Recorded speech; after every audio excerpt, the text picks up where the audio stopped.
تو چنگیز خان اٹھا ہے کہ 610 میں، اور اس نے تباہی کا ایک ایسا ریلا اس کے ساتھ تھا، ہر چیز کو خس و خاشاک کی طرف بہا کر لے گی۔ 664 میں وہ مرا ہے، اس وقت اس کی عمر 73 برس تھی، 73 سال 4 مہینے۔ اس نے کو 25 برس حکومت کی، اور اس نے چنگیزی سلطنت کو ناقابل تسخیر بنا دیا۔ یہ دنیا کا واحد جرنیل ہے، رات بھی بتایا تھا، جس نے شخصی طور پر تنہا سب سے زیادہ فتوحات کی ہیں، اور اس کا کوئی علم عطائی تھا جنگوں کے بارے میں، ملک گیری کے بارے میں، جہاں گیری کے بارے میں، اس کا علم عجب تھا۔ اس کی برق رفتاری، اس کی ذہن کی تیزی کمال درجے کی تھی۔ قبائل کو ایسے اس نے جوڑ دیا تھا،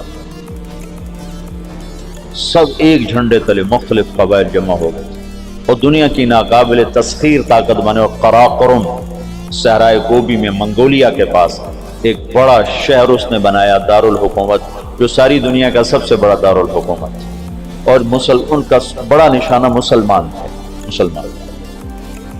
کہ مسلمانوں سے زیادتی ہوئی تھی، جس کے بدلے میں چنگیز خان نے ان پر حملہ کیا۔ چنگیز خان کے مرنے پر اس کی سلطنت، اس کے 4 بیٹے تھے۔ بڑا جوجی تھا، جوجی کے بارے میں اسے شک تھا کہ یہ میرا بیٹا نہیں، کہ اس کی جب یہ چھوٹا سردار تھا تو اس نے بڑی شکستیں کھائیں، حتیٰ کہ اس کی بیوی اغوا ہو گئی۔ جب وہ واپس آئی تو حاملہ تھی، لیکن اس نے بورقائی خاتون اس کا نام تھا، اس نے ہمیشہ اس کو عزت دی اور اس بیٹے کو اپنا ہی بیٹا سمجھا، اس کا نام جوجی۔ 3 بیٹے اس کے سامنے پیدا ہوئے، عقدائی اور چغتائی اور طولوئی۔ تو اس نے عقدائی کو اپنا جانشین بنایا، اور جوجی کو روس کی سلطنت دی، روس کی، اور چغتائی کو اس نے منگولیا کی طرف کا اور چین کی طرف کا علاقہ دیا، اور جو طولوئی تھا اس کو یہ نیچے آذربائیجان سے نیچے ایران اور یہ شام، یہ علاقے اس نے 4 حصوں میں اس نے اپنی سلطنت کو تقسیم کیا، اور عقدائی کو سب سے بڑا سردار بنایا۔ عقدائی کے دور میں فتوحات کا رخ مسلمانوں سے ہٹ کے یورپ کی طرف چلا گیا، تو ان کا ایک سالار تھا سوگدائی بہادر سوگدائی، وہ پولینڈ تک پہنچا، پولینڈ تک، لیکن اس میں کوئی ایسی سلطنتیں تھیں نہیں، ایسی چرواہے سے بیچارے غریب لوگ، تو وہ پولینڈ تک اس نے چنگیزی سلطنت کو پھیلا دیا۔ اب یہ وہ ہاتھی ہے جس کے سامنے ساری دنیا کے بادشاہ چیونٹی اور چوہے کی طرح، انہیں میدان جنگ میں ہرانے کی کوئی شکل نہیں۔ تو اسلام کی شکل یوں تھا کہ اب بجھا، لیکن اللہ نے دین کو باقی رکھنا ہے تو انسانوں کو بھی باقی رکھنا ہے جو مسلمان کہلائیں۔ جب عقدائی مرا ہے تو اس کا بیٹا تھا قیوق، وہ حکمران بنا، وہ بہت رحم دل تھا،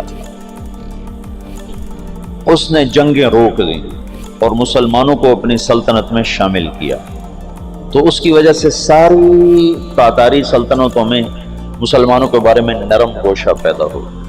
اب نامعلوم تاریخ کے گمنام سپاہی ہیں جو اتنے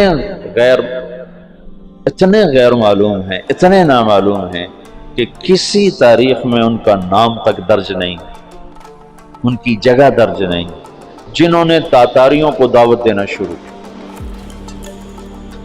خونخوار قوم ہے، اور تاتاری غریب مسلمانوں کی دعوت سے اسلام قبول کرنا شروع ہو گئے۔ یہ تاریخ کا حیرت ناک واقعہ ہے۔ غیر مسلم مورخین بھی اور مسلم مورخین بھی جب یہاں پہنچتے ہیں تو وہ حیران ہوتے ہیں کہ کیسے ایک فاتح قوم نے مفتوح قوم کا مذہب کیسے قبول کر لیا۔ ہندوستان میں کوئی عیسائی نہیں تھا، آج کروڑوں ہیں، کہاں سے آئے؟ انگریزوں نے دعوت۔ اندلس سے سارے مسلمان مٹ گئے، سب عیسائی ہو گئے، کیسے؟ طاقت عیسائیوں کے ہاتھ میں۔ تو یہ ایک عجب واقعہ ہو رہا ہے کہ طاقت جن کے ہاتھ میں ہے وہ اسلام کے سب سے بڑے دشمن ہیں، اور اسلام اور مسلمان ان کے لیے سب سے مبغوض چیز ہے، اور پھر وہ انہی کا کلمہ پڑھتے جا رہے ہیں۔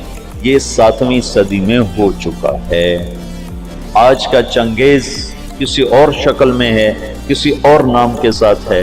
آج کا ہلاکو کسی اور شکل میں ہے، کسی اور نام کے ساتھ ہے، لیکن آج بھی وہی ہوگا جو 7ویں صدی میں ہو چکا ہے۔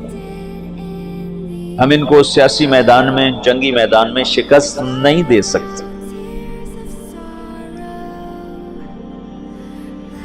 تو وہ سائنس ٹیکنالوجی میں وہاں پہنچ چکے ہیں جہاں ہم اور جنم لے کر بھی نہیں پہنچ سکتے، لیکن ایک راستہ ہمارے پاس پڑا ہے، ہم ان کو دعوت دیں۔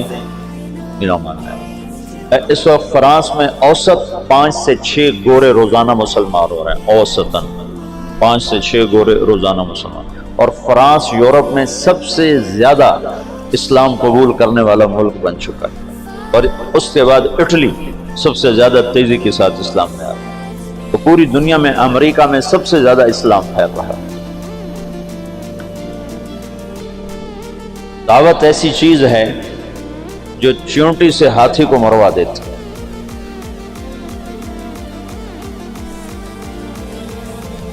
اس کی نرمی سے کچھ دل نرم ہوئے اور اسلام داخل ہونا شروع ہوا۔ تو کویوک جب مرا ہے تو اس کا بعد طولوئی کے 4 بیٹے تھے، ایک قبلائی خان، ایک منگو خان، ایک بوکا خان اور ایک ہلاکو خان۔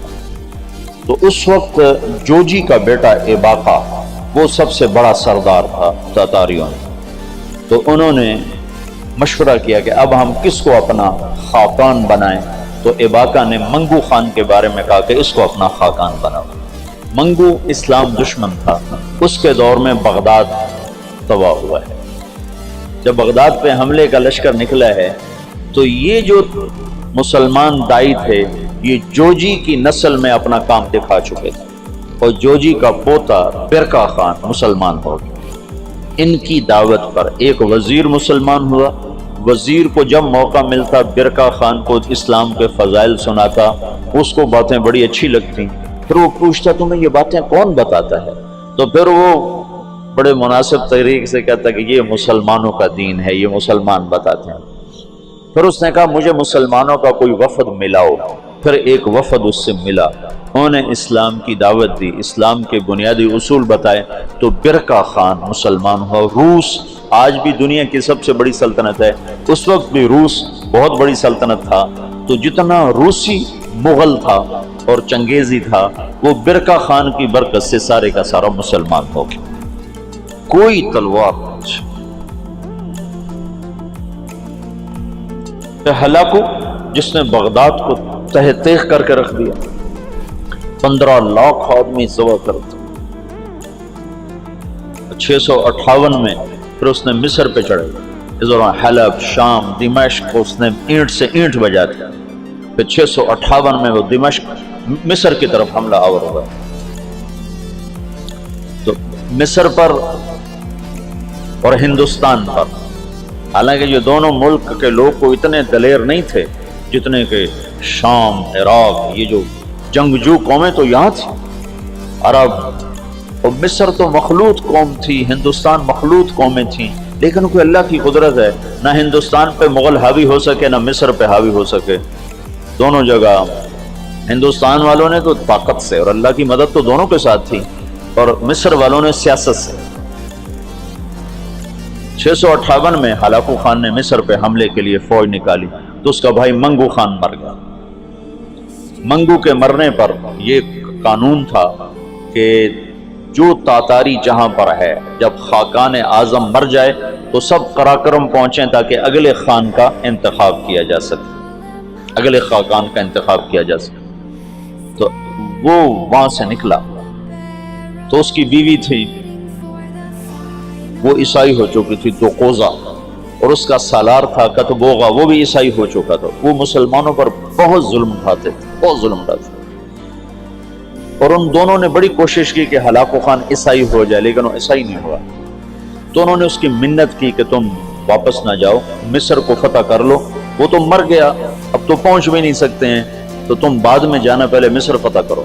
اس نے کہا نہیں یہ چنگیز خان کا قانون ہے، میں اسے پورا کروں. اور اس نے ایک لشکر کا حصہ شام میں چھوڑا فلسطین میں، اور 2 حصے لے کر وہ واپس چلا گیا قراقرم کی طرف.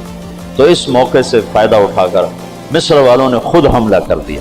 تو عین جالوت پر 658 میں رمضان میں یہ جنگ لڑی گئی، اور 40 سال کے بعد مسلمانوں کو پہلی فتح نصیب ہوئی.